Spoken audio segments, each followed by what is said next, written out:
Mari saudara kita sekali lagi tunduk kepala, kita berdoa. Ya Tuhan, kami sekali lagi mengucap syukur kepadamu karena kami adalah anak-anak Tuhan yang Kau selamatkan. Terima kasih Tuhan karena kasih-Mu yang begitu besar kepada setiap kami. Terima kasih Tuhan, kami sekarang boleh ada di dalam-Mu Tuhan. Sungguh Tuhan, itu adalah karya yang kami tidak bisa mengerti. Tuhan, biar kiranya kami boleh mengingat segala kebaikan-Mu, kasih-Mu kepada kami, pengampunan-Mu kepada kami, dan kami hidup jadi anak-anak yang mau bertumbuh untuk Engkau. Tuhan, tolong kami. Kami rindu firman-Mu boleh menguatkan kami, mengarahkan kami untuk bertumbuh makin hidup serupa dengan Engkau, makin mengasihi Engkau, dan sama-sama dengan orang-orang yang Engkau tempatkan di sekitar kami untuk boleh juga mengasihi Engkau. Kiranya Engkau yang tolong kami Tuhan dalam momen pemberitaan firman Tuhan ini. Kiranya Engkau yang memberikan kepada kami hati yang mau mendengar, berikan kepada kami lawatan-Mu Tuhan. Terima kasih Tuhan. Hanya dalam nama Tuhan Yesus kami berdoa dan kami berserah. Amin. Shalom Bapak Ibu Saudara. Nah, setelah kita 2 kali berhenti dari eksposisi surat 1 Tesalonika, maka minggu ini kita akan kembali melanjutkan eksposisi kita. Dan kita akan merenungkan kebenaran firman Tuhan dari 1 Tesalonika 2 ayat 13 sampai 20. Nah saudara, tapi kita tidak akan membacanya semuanya sekarang, nanti kita akan baca sedikit demi sedikit sembari firman Tuhan dijelaskan. Saudara, saya juga mengajak kita untuk mengingat-ingat ini sembari kita mendengarkan firman Tuhan. Mari kita melihat bagaimana Rasul Paulus itu bersyukur dan bersukacita atas pertumbuhan iman jemaat Tesalonika. Dan harapannya dengan melihat hal tersebut, hari ini kita merenungkan kembali satu, bagaimana hidup kita dalam mendengar firman setelah kita lama jadi orang percaya. Dan yang kedua, bagaimana relasi kita dengan sesama orang percaya setelah kita lama jadi orang Kristen gitu.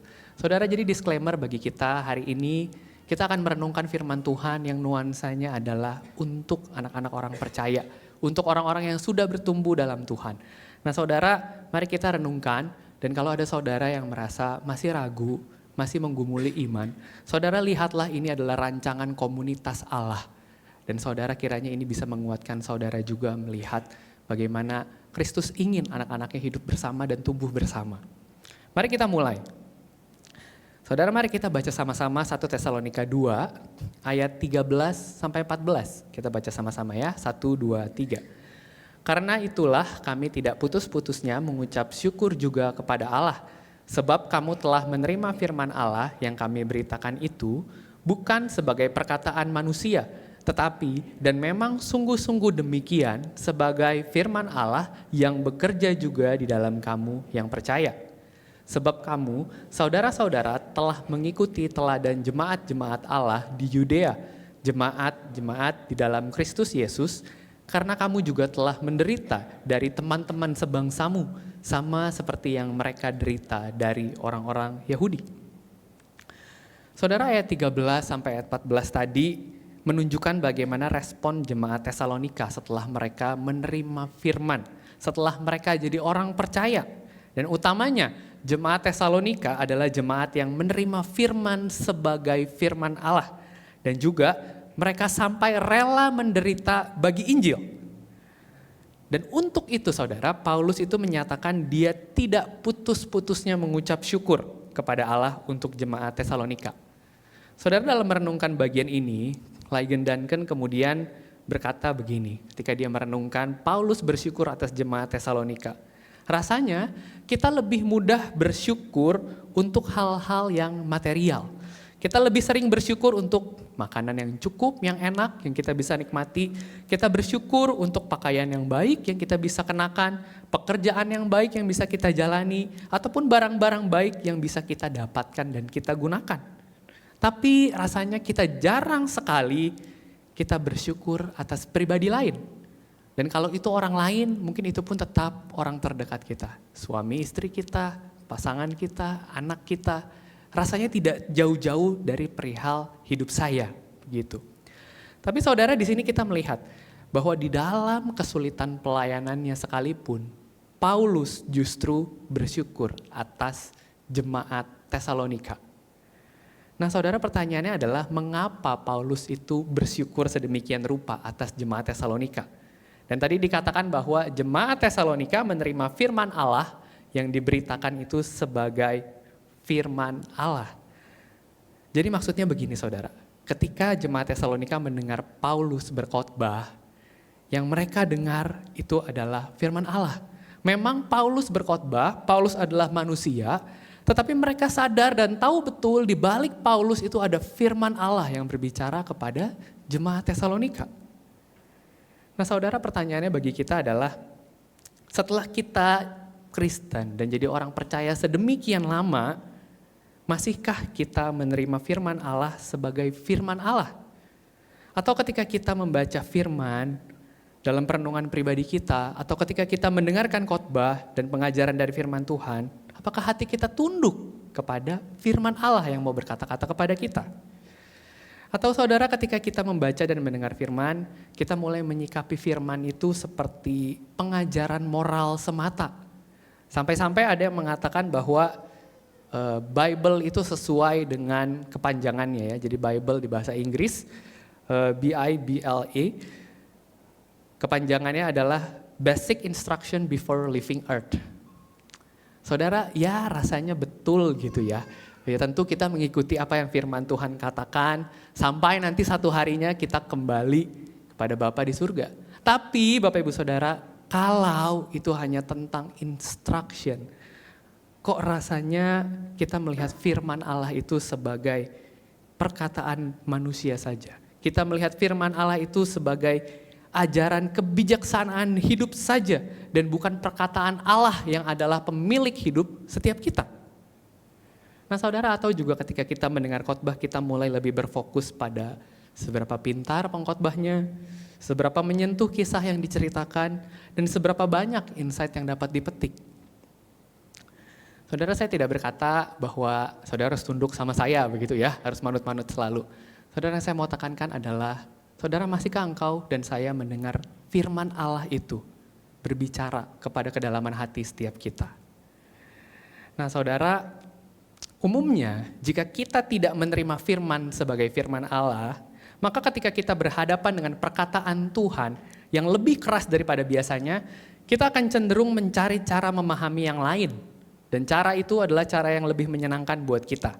Misalnya begini, ketika Tuhan bilang diberkatilah mereka yang miskin di hadapan Allah, maka hal pertama yang kita letakkan di pikiran kita adalah miskinnya rohani kan, bukan miskin materi. Betul saudara, saya percaya bagian itu mengajarkan bahwa kita perlu terus menyadari kita miskin di hadapan Allah. Tapi nggak peduli penjelasan apa yang betul, yang ada di pikiran kita adalah miskinnya rohani, bukan miskin materi. Karena yang penting saya nggak mau miskin materi. Nah saudara, atau mungkin ketika Tuhan mengatakan, pikullah salibmu sebagai pengikutku. Maka yang kita segera pikirkan adalah, ya salib orang kan beda-beda ya Bapak Ibu Saudara. Salib saya ya ini aja yang sedang saya pikul, yang sekarang saya sudah usahakan. Kalau ada yang lain yang lebih besar yang perlu saya usahakan atau saya lepaskan, maka itu adalah salib orang lain dan bukan salib saya. Intinya, kita selalu menyikapi firman Tuhan itu seperti sekadar pengajaran hidup saja. Bukan perkataan yang keluar dari pribadi Allah, yang jauh lebih besar daripada kita, jauh lebih mulia daripada kita. Dan yang mana seharusnya kita menyikapi firman Allah itu dengan tunduk. Nah saudara, ketika merenungkan bagian ini, maka saya dengan segera teringat pada khotbah Pastor Jeffrey beberapa waktu lalu yang berjudul, perhatikanlah bagaimana caramu mendengar. Saudara, saya mendorong kita untuk mari dengarkan lagi khotbah tersebut dan mari kita renungkan lagi bagaimana cara kita mendengar. Apakah kita terbuka pada perkataan firman ketika firman diberitakan? Atau perkataan firman itu dan perkataan Tuhan itu selalu bagus, tapi bagus untuk orang lain dan tidak pernah bagus untuk saya? Atau perkataan Tuhan itu selalu kita sikapi dengan, kayaknya salah deh, tunggu-tunggu, kayaknya gak begitu deh, kayaknya bukan itu deh, dan lain sebagainya. Bapak Ibu Saudara, kita adalah orang-orang yang cenderung rasanya menilai firman Tuhan dengan cara kita sendiri. Dan zaman ini tidak mudah untuk kita menemukan orang-orang yang menerima firman sebagai firman Allah. Lebih banyak orang-orang mau menerima firman kalau firman itu enak didengar. Kalau itu ada benefitnya untuk saya. Kalau itu menghibur saya waktu konflik padahal si saya itulah yang salah. kalau itu menjanjikan berkat padahal di balik itu ada hati yang serakah akan berkat materi, firman itu baru akan kita terima kalau itu menyenangkan saya. Dan lebih mudah bagi orang zaman ini sebenarnya menerima hanya perkataan motivasi-motivasi duniawi yang dibungkus dengan bahasa-bahasa yang rohani daripada menerima firman Allah yang sesungguhnya. Dan saudara, mengapa kita jadi orang-orang yang sulit menerima firman Allah di zaman ini? Karena saya kira ini juga berkaitan dengan apa yang dikatakan oleh ayat 13. Dan di ujungnya ada keterangan lanjutan yang penting untuk kita perhatikan. Yaitu dikatakan firman itu bekerja dalam hidup orang percaya. Ketika firman diberitakan, firman itu bukan hanya bergantung pada sang penerima firman, sang yang mendengar. Tetapi firman itu sendiri bekerja karena itu adalah firman Allah. Itu adalah perkataan Allah sendiri. Dan seperti di 2 Timotius 3:16 itu mengatakan firman itu akan bekerja dengan cara menegur orang, mendidik orang dari kelakuannya. Dan bukan hanya itu, sepanjang firman Tuhan kita baca, kita tahu firman Tuhan itu menghibur, menguatkan kita. Agar orang-orang percaya dapat terus hidup makin serupa dengan Kristus. Dan saudara, ketika firman itu bekerja dalam hidup setiap kita, maka itu akan membuahkan sesuatu. Dan ayat 14 itu memberikan kepada kita buah dari jemaat Tesalonika yang mengalami firman yang bekerja di dalam mereka. Paulus mengatakan jemaat Tesalonika itu ikut menderita sama seperti gereja di Yudea. Maksudnya bagaimana? Gereja di Yudea itu merujuk kepada orang-orang Yahudi yang percaya kepada Tuhan Yesus sebagai Mesias. Sehingga kemudian mereka dianiaya oleh orang-orang Yahudi yang lain yang tidak percaya kepada Tuhan Yesus.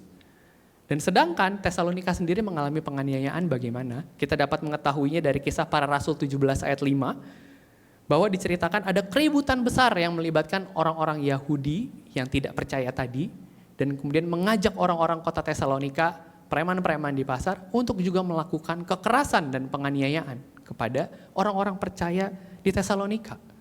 Dan Paulus melihat itu, bagi Paulus yang indah adalah keteladanan jemaat Tesalonika kepada jemaat Yudea di dalam penderitaan mereka demi Injil. Dan saudara, saya kira hari ini kisah kebanyakan gereja sudah sangat berbeda begitu ya. Saya kira tidak banyak gereja yang menerima firman sebagai firman Allah yang bekerja di antara mereka. Yang banyak adalah gereja yang menerima firman sebagai bahan konsumsi atau entertainment religius. Gereja tidak lagi merasa sehati dengan gereja lain yang sedang mengalami penderitaan demi Injil, tapi gereja justru bersaing untuk memberikan konsumsi religius yang paling menghibur. Ketika kita melihat gereja lain, kita berpikirnya atraksi dan pertunjukan apa lagi yang bisa kita tiru dan kita lakukan juga dari gereja lain. Musiknya kah? WL-nya kah? Khotbahnya kah? Program kelompok kecilnya kah? Program kebersamaannya kah? Fasilitas apa yang ditawarkan kah? Atau penampilan dramanya kah? Dan banyak sebagainya. Saudara, saya kira kalau kita menerima firman sebagai firman Allah yang bekerja di dalam kita, maka saya kira yang akan kita teladani dari satu sama lain adalah ketundukan pada firman. Dan kalau kita tunduk pada firman, maka yang akan kita teladani satu dengan yang lain adalah pemberitaan Injil yang berani. Walaupun cepat atau lambat itu akan membawa kita pada penderitaan. Saudara, lewat 2 ayat ini kita melihat Paulus bersyukur atas jemaat Tesalonika yang menerima firman sebagai firman Allah yang bekerja dalam hidup mereka. Dan Paulus bersyukur melihat respons mereka setelah mereka menerima firman itu adalah mereka rela menderita. Nah, mari kita renungkan Bapak Ibu Saudara, bagaimana kita sendiri menerima firman Tuhan.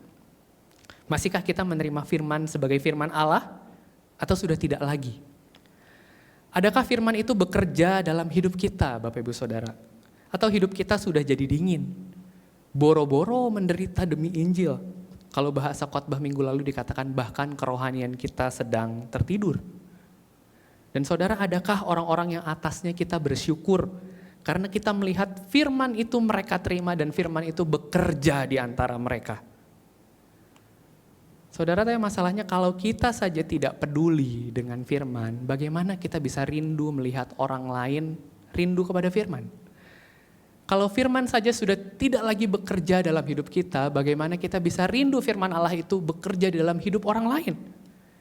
Dan saudara, celakanya adalah kalau kita tidak punya siapapun yang atasnya kita bersyukur, maka kita perlu periksa lagi kerohanian kita, Bapak Ibu Saudara.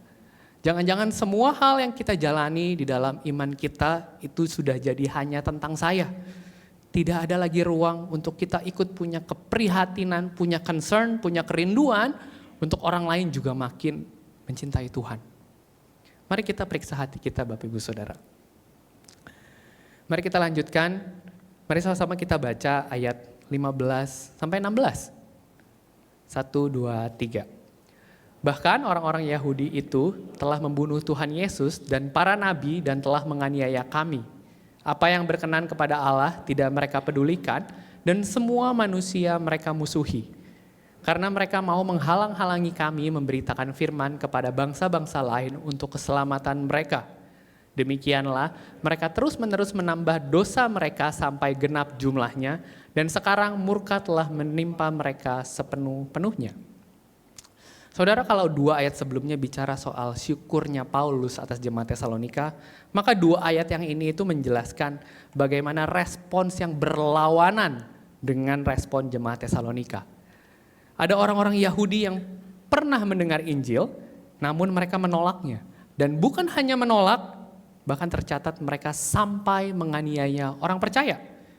Dan penolakan juga penganiayaan yang demikian itu bukan hal yang mustahil, Bapak Ibu Saudara.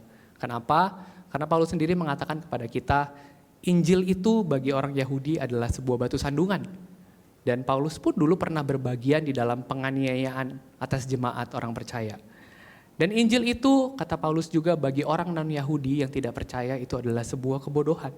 Tidak heran kalau itu mengundang segala jenis penganiayaan datang kepada orang-orang percaya. Nah saudara, tapi yang perlu kita perhatikan adalah begini. Meskipun ada penolakan yang sebegitunya, hal yang kita perlu perhatikan itu tercatat pada ayat 16 tadi. Yang berkata begini, sekarang murka telah menimpa mereka sepenuh-penuhnya. Murka yang dimaksudkan Paulus di sini tentu adalah murka Allah, Bapak Ibu Saudara. Dan Allah bukan murka karena dirinya ditolak. Dan dia ngambek seperti seorang yang ditolak cintanya. Lalu kemudian memilih untuk melakukan melakukan pembunuhan. Saudara, ketika Tuhan ditolak, dia tidak memaksa kita. Tapi Allah murka karena orang-orang itu menyakiti orang percaya dan orang-orang pelayan Injil. Allah murka karena orang-orang ini sama sekali tidak peduli tentang Allah. Maka bisa kita katakan mereka dengan sadar memilih untuk merendahkan Allah. Mereka dengan sadar memilih untuk bermusuhan dengan orang percaya. Saudara, hari ini kita tidak tahu pasti apa yang Paulus maksudkan dengan murka Allah itu menimpa mereka sepenuh-penuhnya. Penafsir-penafsir itu mengatakan mungkin itu adalah kegagalan perang Yahudi memberontak kepada Romawi. Atau mungkin ada invasi Romawi yang kemudian menghancurkan bait Allah. Sekali lagi kita tidak dapat tahu pasti mengenai apa yang menimpa orang-orang Yahudi di Yerusalem. Tetapi satu hal yang pasti bagi Paulus adalah Tuhan tidak tinggal diam ketika umatnya dianiaya dan Injilnya diinjak-injak. Tuhan sendiri akan turun tangan memberikan keadilan untuk situasi yang demikian. Saudara, kalau Tuhan memerhatikan penderitaan dan ketidakadilan yang kita alami sedemikian rupa, saya kira kita semestinya punya keberanian dan pengharapan dalam mengerjakan pekerjaan Injil. Hari ini mungkin kita jarang mengalami penganiayaan fisik, tapi mungkin kita dimanfaatkan, mungkin kita direndahkan karena prinsip pelayanan Injil yang kita pegang. Dan firman Tuhan menyatakan kepada kita hari ini, Dia peduli. Dia tidak tinggal diam, Dia akan memberikan keadilan itu bagi orang-orang yang percaya. Mari kita baca sama-sama ayat 17 sampai 20. 1, 2, 3. Tetapi kami, saudara-saudara yang seketika terpisah dari kamu,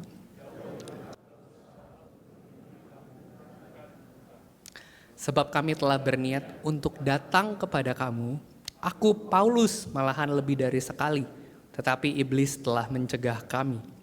Sebab siapa pengharapan kami atau sukacita kami atau mahkota kemegahan kami di hadapan Yesus Tuhan kita pada waktu kedatangannya kalau bukan kamu? Sungguh kamulah kemuliaan kami dan sukacita kami. Pada ayat 17, Paulus mengatakan mereka sedang terpisah, Bapak Ibu Saudara. Mereka jauh di mata tapi dekat di hati. Dan ayat ini menunjukkan betapa dekatnya relasi jemaat Tesalonika dengan Paulus. Dan kata terpisah dalam bahasa aslinya itu bernuansa seperti terpisahnya seorang bapak dan seorang anak. Dan saya kira saudara yang sedang punya anak, yang sedang merantau ke kota lain, atau kalau saudara adalah seorang anak yang sedang merantau di kota lain di sini, pasti saudara mengerti bagaimana rasa rindu itu kepada keluarga. Saudara pasti mengerti bagaimana galaunya, mengkhawatirkan apakah mereka dalam keadaan yang baik. Nah, itu menggambarkan bagaimana Paulus dekat dengan jemaat Tesalonika. Sampai-sampai Paulus itu ingin mengunjungi jemaat Tesalonika, tetapi dia tidak dapat melakukannya. Dan bagi Paulus, dia tidak dapat mengunjungi Tesalonika itu adalah pekerjaan iblis. Nah, saudara, di sini kita tidak dapat tahu pasti soal apa maksudnya pekerjaan iblis. Tapi ada penafsir-penafsir yang berpikir begini, bisa jadi itu karena ada orang-orang yang menghalangi Paulus, karena kita tahu di dalam pelayanannya Paulus selalu berhadapan dengan orang-orang yang menolak Injil. Bisa jadi juga itu adalah kesakitan pribadi Paulus, karena dia pernah mengatakan ada duri dalam daging yang dia minta untuk Tuhan angkat tapi tidak Tuhan kabulkan. Atau bisa juga ada kekacauan di jemaat Korintus. Karena ketika surat Tesalonika ditulis, Paulus sedang berada di Korintus. Dan kita tahu dari surat Korintus bahwa jemaat Korintus itu punya segudang masalah. Nah, saudara, pokoknya seperti ada saja halangan untuk Paulus dapat kembali ke Tesalonika. Dan bagi Paulus sekali lagi itu adalah pekerjaan iblis. Mengapa Paulus melihatnya begitu, Bapak Ibu Saudara? Karena begini, jika Paulus bisa kembali ke Tesalonika, maka jemaat Tesalonika itu bisa digembalakan dengan lebih baik lagi. Dan jika jemaat Tesalonika bisa digembalakan dengan lebih baik lagi, mereka akan bertumbuh dengan lebih lagi. Tetapi dengan tidak berhasilnya Paulus ke Tesalonika, seakan-akan itu seperti ada sesuatu yang menghalangi pertumbuhan tersebut. Seperti ada kuasa yang mau menghalangi Injil makin berkuasa di hidup jemaat Tesalonika. Nah, saudara, dari bagian ini kita melihat Paulus itu menyadari betul bahwa kerinduan untuk bertumbuh itu ada tantangannya. Iblis tidak akan tinggal diam ketika melihat anak-anak Tuhan mau bertumbuh. Pertanyaannya bagi kita adalah, apakah kita juga percaya bahwa ada musuh yang selalu mengintai kita, menunggu kita lengah untuk menyerang kita, dan pelan-pelan dia melaparkan kerohanian kita dengan memisahkan kita dari saudara seiman. Dan ujungnya adalah iblis mematahkan iman kita. Saudara, ketika memikirkan ini mungkin ada saudara yang langsung bisa relate dengan hal ini karena memang kita punya sahabat rohani yang baik dan kita jarang bisa ketemu dengan dia karena berbagai hal begitu ya, mungkin kesibukan ataupun jarak. Tetapi saya kira ada juga yang merasa tidak relate karena Van boro-boro melihat terpisah sama sahabat rohani sebagai serangan dari si iblis. Sahabat rohani aja nggak punya. Bagaimana bisa melihat itu sebagai serangan tadi? Gitu. Saudara, saya mau katakan, mari kita wake up, Bapak Ibu Saudara. Jangan-jangan dengan tidak ada sahabat rohani itu sebenarnya kita persis sedang ada dalam penjara si iblis. Kita berbeda dengan jemaat Tesalonika dan Paulus yang jauh di mata dekat di hati. Kita hari ini dekat di mata tapi jauh di hati. Kita bisa rutin datang ke gereja, mungkin kita ikut Spark, mungkin kita ikut pelayanan. Tapi ada benih rasa tidak suka kepada satu dengan yang lain yang iblis sedang tabur. Di dalam kelompok bertumbuh bersama, kita berkegiatan rohani bersama, tapi kita tidak hidup bersama. Kita melayani bersama, tetapi dalam hati kecil kita melihat saudara seiman kita itu sebagai pengganggu dalam pelayanan. Saudara, saya mau katakan bukan berarti tidak ada ruang untuk kesalahan ya. Bisa jadi memang saudara seiman kita melakukan kesalahan di dalam pelayanan dalam kehidupan kita. Tapi maksud saya, ada satu titik di mana iblis memakai itu, rasa tidak suka itu sampai sebenarnya di hati kita, dia itu bukan saudara seiman kita lagi. Dan terus menerus seperti itu sampai akhirnya kita tidak punya bahkan satupun seorang sahabat rohani. Tidak ada satupun seorang yang bersamanya kita bisa ajak untuk bertumbuh bersama. Dan bahkan kita kadang bisa dijebak dengan pemikiran seperti ini, Bapak Ibu Saudara. Oh, dalam kelompok tumbuh bersama itu kan yang penting penggalian Alkitabnya. Cerita pergumulan hidup, sama-sama ikut Kristus, tantangannya apa mah itu gak perlu diceritain begitu. Karena bertumbuh itu kan kata Paulus dari pembaharuan budi. Saudara, betul kita perlu menerima firman sebagai firman Allah. Oleh karena itu kita perlu betul-betul belajar firman Tuhan. Kita perlu betul-betul menggali firman Tuhan sama-sama. Tapi Bapak Ibu Saudara, kalau kita betul-betul menggali firman Tuhan, belajar firman Tuhan, maka firman Tuhan itu pasti membawa kita makin dekat kepada saudara seiman kita. Bukan makin jauh. Saudara, mari kita sadari realitas serangan dari iblis itu. Dan kiranya Roh Kudus itu menjagai hati kita dan nurani kita. Terakhir, Bapak Ibu Saudara, Paulus mengatakan bahwa jemaat Tesalonika itu adalah kemuliaan dan sukacitanya Paulus juga tim. Rasanya kita aneh begitu ya ketika mendengar Paulus berkata, wah kamu itu adalah kemuliaan kami. Begitu. Karena kalau bicara soal kemuliaan, kita akan cepat sekali antenanya menyala bahwa awas-awas kalau ini maksudnya adalah bermegah diri. Wah, Paulus bangga nih dengan pelayanan sendiri, begitu. Saudara, karena kita sadar betul bahwa di dalam hidup ini kita tidak boleh bermegah atas kemuliaan diri. Tetapi ternyata di sini Paulus mengatakan kemuliaannya adalah anak-anak rohaninya. Sukacitanya adalah anak-anak rohaninya yang tetap bertumbuh dan tetap setia di dalam iman. Saudara, pertanyaannya adalah mengapa kita boleh merasa bermegah dalam relasi yang sama-sama mengejar Kristus? Saudara, hal-hal lain, hal-hal material ketika kita mati, itu kita tinggal. Tidak ada yang kita bawa.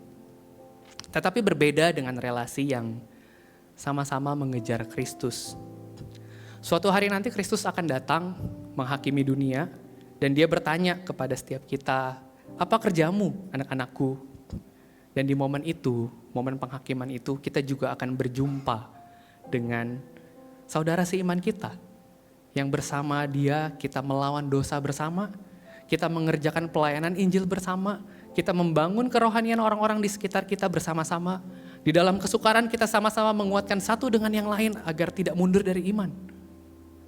Dan Tuhan Yesus akan berkata kepada kita dan saudara seiman kita, hai anak-anakku yang baik, aku bangga dan aku disenangkan dengan relasi kalian selama di bumi. Saudara, saya akan tutup dengan pertanyaan dari seorang bernama Dawson Trotman. Dia adalah seorang pendiri pelayan The Navigator.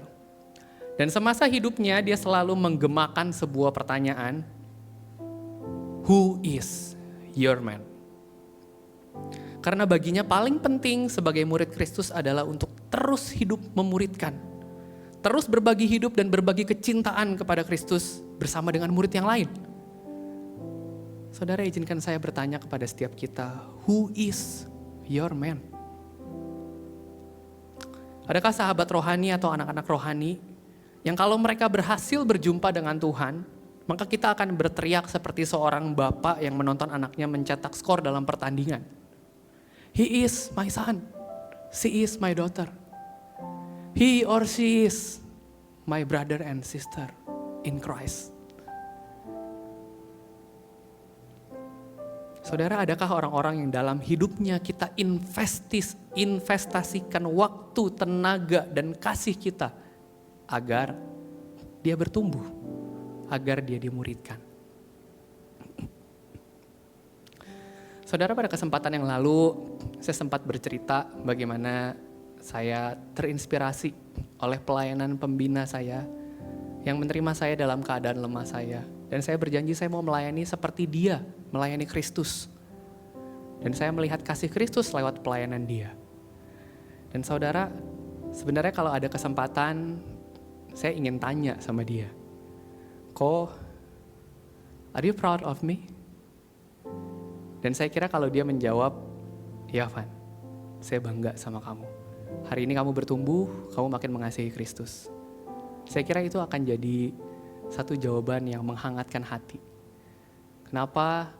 Karena keindahan relasi kami bukan ada pada apa yang dia lakukan dan bukan pada apa yang saya kerjakan, tapi bagaimana kami sama-sama mengejar Kristus. Bagaimana kami sama-sama dikuatkan dalam mengejar Kristus. Dan sedikit banyak Bapak Ibu Saudara, saya juga mencicipi sukacita yang demikian, karena di awal-awal pelayanan ini Kadangkala saya berjumpa dengan orang-orang muda. Dan orang-orang muda itu berkesempatan berbagi kisah dengan saya. Dan yang paling mengharukan adalah ketika anak-anak muda ini di tengah pergumulannya, saya nggak bisa bantu banyak. Kompleks sekali pergumulan hidup setiap mereka. Saya mungkin hanya bisa berdoa bersama, nangis bersama, bingung bersama. Tapi ada satu sukacita ketika mereka satu kali lagi datang kepada saya, Bapak Ibu Saudara. Dan mereka berkata, kok gue lihat Tuhan bekerja. Kok Tuhan pulihkan hidup saya. Kok Tuhan pulihkan keluarga saya. Kok Tuhan tegur saya supaya saya bertobat. Kok Tuhan mau saya jaga diri. Saudara, ketika anak-anak itu berjumpa dengan Tuhan, ada satu sukacita yang luar biasa. Dan di titik itu Bapak Ibu Saudara saya mengerti. Sukacita Paulus bersama dengan jemaat Tesalonika yang sama-sama hidup mengejar Kristus, yang sama-sama mau hidup untuk Kristus. Saudara, sekali lagi, who is your man? Dan reflection questions bagi kita hari ini, setelah kita jadi orang percaya, setelah sekian lama kita menerima Injil Kristus, kita diselamatkan, kita diberkati dan kita dipeliharakan Tuhan. Adakah kita masih menerima firman sebagai firman Allah? Adakah hati kita terus mau dibentuk dan tunduk pada firman Allah? Dan pertanyaan yang kedua, who is your man? Adakah saudara seiman yang jadi kemuliaan dan sukacita kita? Saudara, kalau ada, ingatlah dia dan doakanlah dia. Saudara, kalau tidak ada, periksalah kembali mengapa tidak ada. Apakah hidup ini kita sudah terlalu sibuk dengan urusan kita? Saudara, maukah engkau dan saya dipakai Tuhan untuk memberkati orang lain bertumbuh? Saudara, maukah engkau merasakan sukacita Kristus melihat anak-anaknya bertumbuh lewat melihat pertumbuhan iman sahabat rohani engkau dan saya? Silakan masing-masing mengambil waktu teduh, merefleksikan firman Tuhan. Nanti saya akan tutup dalam doa.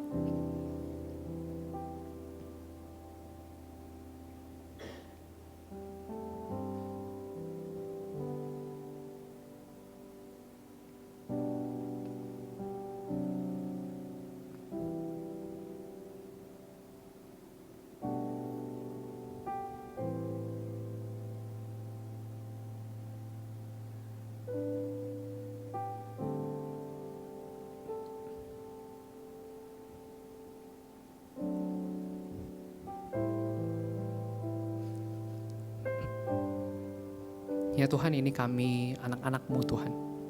Anak-anak yang telah hidup di dalam-Mu sekian waktu lamanya. Tuhan, kami datang kepadamu dengan mohon ampun. Kalau hati kami tidak lagi mendengar firman-Mu sebagai firman Allah Tuhan. Kalau kami tidak lagi mengalami firman-Mu yang bekerja dalam hidup kami. Tuhan, tolong kami. Nyatakan sekali lagi kuasa-Mu, kuasa firman-Mu dalam hidup kami.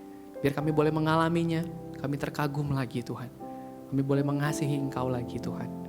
Kiranya Engkau berikan belas kasihan-Mu kepada kami Tuhan.